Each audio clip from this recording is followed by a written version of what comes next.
Chapter 15. More Secrets. "What?" Stasha asked. "Grown-ups. A group of grown-ups got out of the car. Not kids." My legs shook and I barely stopped myself from buckling to my knees.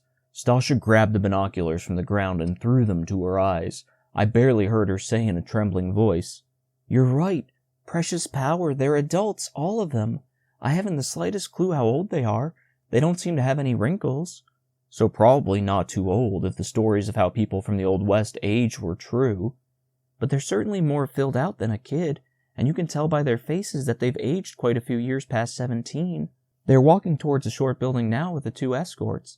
There are 2 other kids standing at the door as well." "Guards, maybe?" "Perhaps.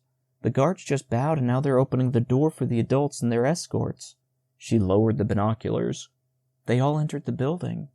She stared at me, her dark gray face paler than I'd ever seen it. Her eyes swelled as large as chicken eggs, and I wouldn't be surprised if mine did too. "It can't be true," I said. "There's no way." "But we both saw them." "Who are they?" "Well, I think it's safe to deduce they're not the current rulers." "True. The current rulers were much younger, almost 17 years old, like Stasha and me. And they were 2 boys and 2 girls, Jalem and Sturge the boys, Terry and Obella the girls. The only time I'd seen them was on Flag Day, when the rulers scrawled the names of the winning faction's members onto its flag at the park, and then raised it for all Middleton to see. Come to think of it, that ceremony had been earlier this morning. I'd forgotten all about it thanks to all the recent crazy events. I tried to remember the past rulers we'd been taught about in our nurture factions. They've got to be the generation of rulers right before the current ones. There's 1 boy, or man, and 3 women down there." Stasha nodded, an incredulous look still on her face. "Sounds accurate." I threw a hand to my chest. "So they've got the cure to the plague.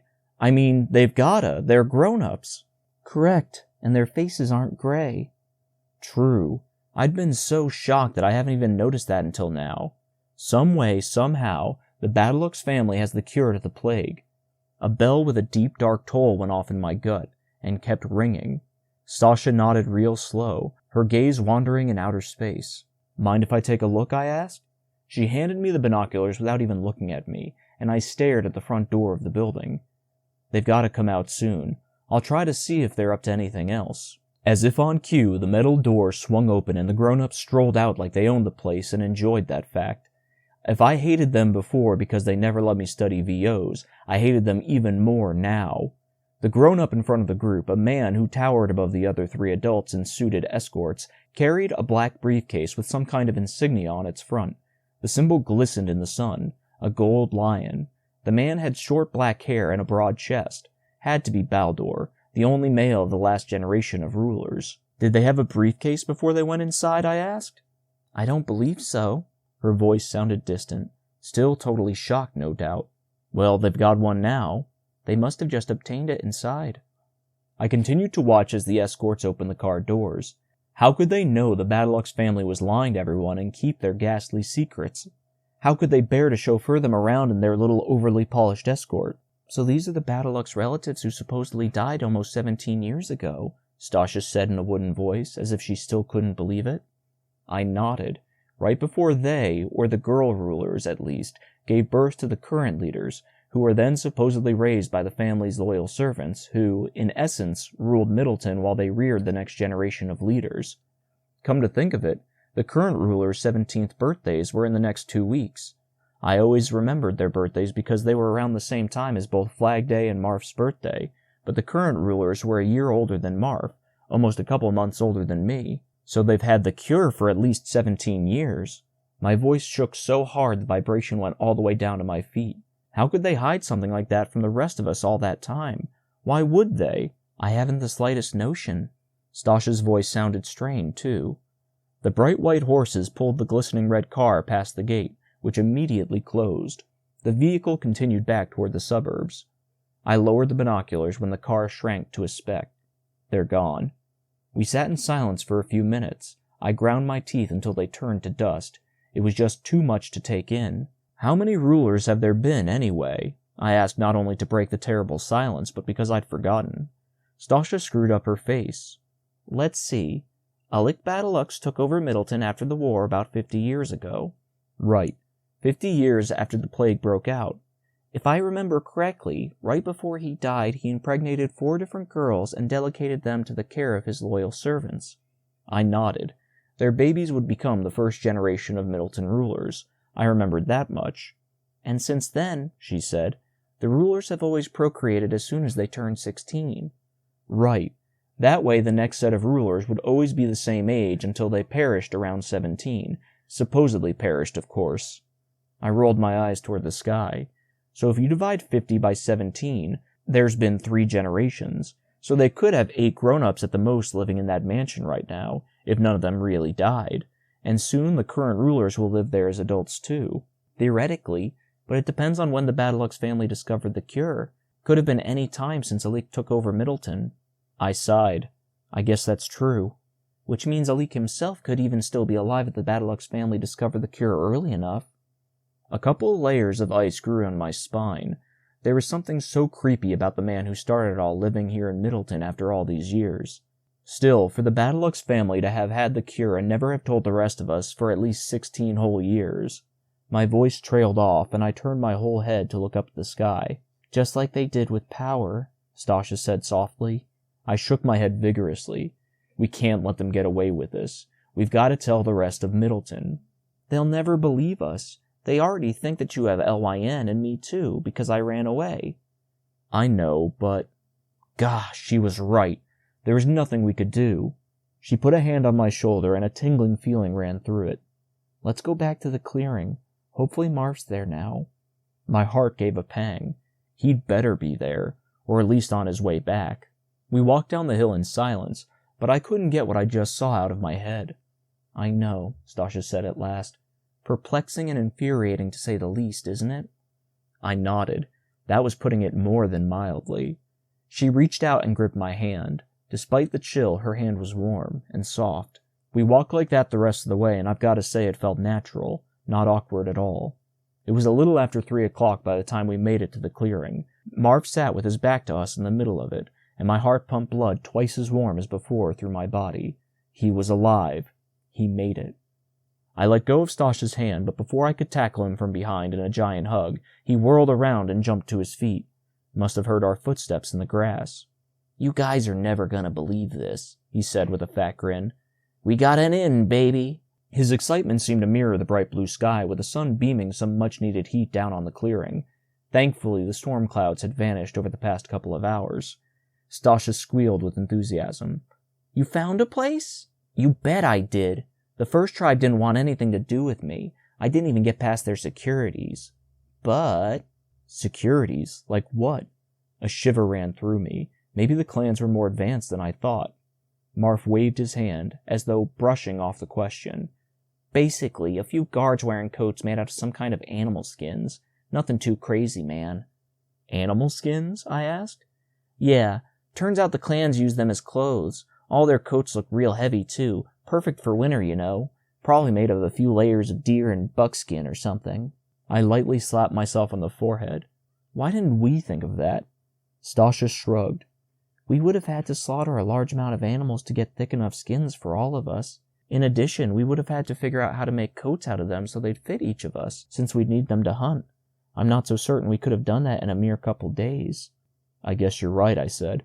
Plus, even if we were warm enough during the winter, we'd eventually get sick from eating raw meat. You can't go a whole winter risking that. Can I get back to my story, man? Marv practically jived in place. Anyway, the guards just jabbed their spears. Spears? Stasha asked with a more high-pitched voice than usual. Marv let out a long sigh. Made from branches, man. They must have carved the ends with a knife until they were real sharp. Interesting, I said. I bet they've got at least a few VOs from the town their ancestors came from, ones that they've used for generations. You're probably correct, Stasha said. They just have to keep them in suitable condition. So the guards, the first tribe, just jabbed their spears in my direction and hissed at me, Marv said like we hadn't interrupted. So I immediately bolted. A guard even yelled, "Leave or me kill." At least that's what I thought he said. Leave or me kill? I asked. Such abominable grammar. Stasha winked her forehead and hung open her mouth, like she couldn't believe people could actually speak like that. Though I almost laughed, she looked pretty cute with such an incredulous expression on her face.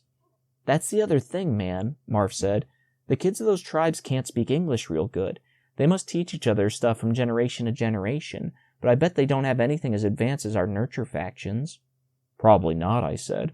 Anyway, Marv said, eyes lit up. The second tribe's guard just flat out chased me while they pointed their spears at me.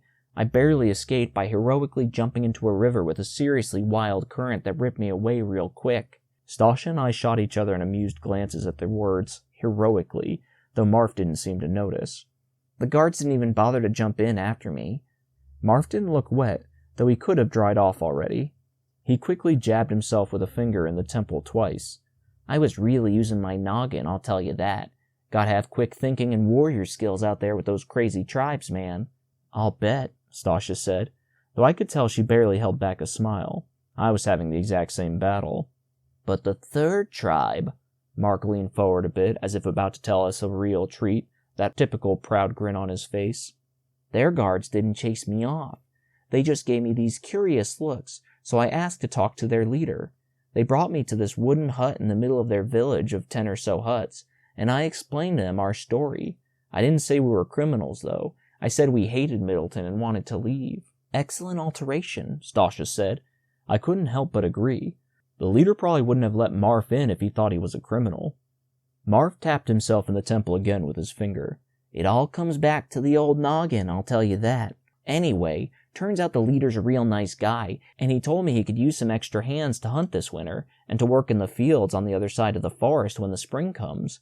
He said there was something else real important that we could help with too, but he didn't say what it was. That's when these 3 kids wearing regular clothes, like us, came into the hut, so I told their leader I'd tell my friends about his offer, and then I left. Wait. Stasha used her hand to create a visor above her eyes to block out the glaring sun. 3 kids wearing regular clothes came into the hut? Yeah, Marv said. They're probably from some other town nearby, since their English was pretty good. They were obviously friendly with the clan. The first person to say something was one of the kids wearing the nice clothes, and he asked where I came from. The leader just waved the question off, and then another one of the kids said they needed to discuss tactics or something. Tactics? I asked. Marv shrugged. Yeah, that's all I heard, because that's when the leader told me to leave the hut. Tactics. Stasha's face was all scrunched up. I pictured cogs rolling around in her head, getting faster and faster. That's a peculiar word to use in that instance. Although I suppose it's odd in the first place that kids from other towns would be corresponding with the tribe. Didn't some of the tribes purposely break off from other towns or were exiled? That's what I remember from my nurture faction, I said, if I believed anything the Razors taught me, of course. Still, definitely suspicious. Marv held out his hands, palm up. Yeah, beats me. Maybe the VOs in the kids' town had run out or been worn down too much, so they wanted to learn the clan's strategies for farming or hunting. You know, so they could survive without VOs. Maybe they even offered to pitch in for the clan in exchange for the knowledge. Who cares? What really matters is that we're in, baby. So what do you guys think? He shot us each an expectant grin. Well, I said, this was definitely more than I ever could have hoped. Marv had really done it. When I'd screwed up everything big time, he'd put all the pieces back together. But, well? Marv practically spat at me. That's all you have to say? I mean, I was brave, no, heroic enough to risk my life talking to the enormous, ridiculously strong guards of 3 savage tribes who wielded massive killer spears, not to mention I actually got us into one of the clans, and all you can say is, well? He leaned back, a deep scowl on his face. What in the Battlelux's family's name is going on with you guys? What have you been up to? Well, for one, I said as calmly as I could, we hunted a deer. Stasha's got it in her backpack. Marv's face brightened. Awesome, man. We'll bring it with us. We'll heat it up in the woods and share it with the tribe. It'll kind of be like our thanks for inducting us into their clan. I shot Stasha a glance, and she raised her eyebrows. There's something we gotta tell you first, I said. Crap, Marv said. Why do I have the feeling I'm not gonna like this? We all sat in the warm grass, Marv across from me. Here goes. I told him how Stasha and I climbed the hill and saw with our binoculars the previous generation of Middleton rulers at the funnel-like building. Surprisingly, he stayed quiet for the whole story. So addition to power, Stasha said when I finished, they've been concealing the cure from us and using it as well. I can't believe it, Marv murmured. I know. I curled my hand into a fist. Pretty crazy, huh? Makes you real angry, doesn't it? Makes you want to go right back to Middleton and... No, I can't believe it. I mean, how can I know you guys are telling the truth? What? Was he serious? What are you talking about, I asked. Of course we're telling the truth. Well, you've both had a serious case of LYN for 1,000 years now. He stared into my eyes with a gaze sharper than Stasha's knife. I mean, yours started when you were 14, maybe even before that, for power's sake. And that's a fact. This time I almost spit. Look, I know what I saw, and so does Stasha. The rulers have both power and a cure to the plague, and they never told the rest of Middleton. That's a fact. Well, I think that's a bunch of horse crap, Marv said. So how about you guys say we head over to our new home and cook us some deer? Precious power. He wasn't going to believe us, or at least acknowledge what we said might be true. I sighed and looked down at the grass. I don't think I can do that, I said in a soft voice. What? Now it was Marv's turn to raise his voice to a hysterical pitch. Don't be stupid, man! I leveled my gaze at him. Look, Marv, I just can't ignore what the rulers are hiding. The people of Middleton deserve to know that they're being lied to. Even if that's all true, Marv asked, why are you deciding now of all the insane possible times to do something about it? Good question. Because of Stasha. She helped me realize something. Marv slapped the side of his face, pretty hard too from the looks of it. Must have stung quite a bit. Sweet mother of power, please help me. She made me realize curiosity is actually a good thing, and so is exploring it, just like Chud told me all those years ago. I just didn't know why curiosity was good until now. I mean, if I hadn't explored mine, I wouldn't have discovered what the rulers had been hiding from the rest of us for at least 17 years. I mean, that's paramount in information. Paramount, Stasha said in a low voice. Right, I said. Paramount. As in, real important. Okay, Marv said. Let's just say all that horse crap's true. Let's say the rulers are these big, great, evil grown-ups like you say, and they've been keeping those real important things from us for so long. Even if you told the rest of Middleton, no one's going to believe you, man. I know, I said. Stasha and I talked about that. But to be honest, I don't care. I'm not going to do any good living the last few months of my life with some savage tribe. There's no chance for me to learn anything new there. Nothing important anyway. But by acting on my curiosity, by breaking into the mansion like I always wanted to, I have a shot to at least learn more. Even if I can't prove it to anyone, my soul will be satisfied. I can just feel it. Your soul is made of crap, man. Marv's spit flew across the clearing. And there's still a chance I could find some evidence too, I said, and prove what I discovered to the rest of Middleton. Marv put his head in both his hands and flopped to the grass. I'm sorry, Marv, I said softly. I think that's incredibly brave of you, Stasha said, and my heart grew a layer of fuzz. I didn't think I'd ever get tired of her saying that. You're not just satisfying your own curiosity. You're risking your life for the betterment of society, including yourself and even your children. In fact, especially our children. I consider that the loftiest of deeds. The familiar longing feeling joined the warmth in my body at the thought of my twin babies. She was right. I had to do this for them too. Even if I never wound up raising them or even seeing or holding them, I could give them a much better life. Nothing could beat that. Marv clamped his hands over his ears. I don't want to hear it anymore. I just don't want to hear this awful horse crap anymore. He climbed to his feet. Look, I'm going to the clan now. You guys coming or not? I shook my head. I'm sorry, Marv. I've got to break into the mansion and try to learn more about the rulers and what they're hiding from us. He turned to Stasha. How about you? Honestly, I think Goran could accomplish something paramount, not just for Middleton, but perhaps everybody in the world. Wow, Marv said. You guys should feel each other's foreheads. You've got to have raging fevers right about now. Marv, I said, in all seriousness, I highly doubt that's the case. He bit his lower lip real hard, shifting his weight from one foot to the other. Then the deep creases on his forehead vanished. Okay, look, I guess I'm acting a little crazy, I said. He scoffed and quickly swept his head from side to side. Okay, fine, crazy. I mean, as much as I hate to admit it, you guys are entitled to your opinions, and I get where you're coming from. Really, I do. But I also really think going to the clans is our best chance for having a better life. For me, and for the three of us. So I'm going to stick with that. He whipped around and strode to the edge of the clearing. Despite how surprisingly rational he'd just been, he was still clearly furious with us. I jumped to my feet and opened my mouth, but nothing but hot air came out. This couldn't be the end of Marf and me. No way in a billion years could it go down like this. Marf spun his head back. "Oh, and you guys can keep the dumb deer meat." Then he disappeared from the edge of the clearing. I ran towards the edge. "Don't go, Marv. Come with us. Think about what I said." No answer, and I stopped at the edge and kept yelling for him to reconsider and join us, but he didn't respond. I watched until he shrunk to a speck that crossed the parallel highways. He actually moved pretty fast when he was angry. Normally that would have made me smile, but right then I felt emptier than the gigantic highway in front of Stasha and me. "Good luck, Marf," I shouted. He disappeared into the forest. Stasha placed a hand on my shoulder. Despite the sharp-edged rock that formed in my stomach, a tingling feeling ripped through my shoulder and spread to the rest of my body. "He won't even answer me," I said in a voice that scraped the ground. "I know, but perhaps it's best you two split ways." I put my hand over hers. "I guess you're right. I hope everything turns out good for him. I really do." "I know, me too." After a moment, "Let's go back to that farmhouse, where we can make preparations to break into the manor." I stared at the dark green forest Marf had vanished into for another long moment. "Yeah, let's go." But as we left the clearing, I couldn't help but think two things.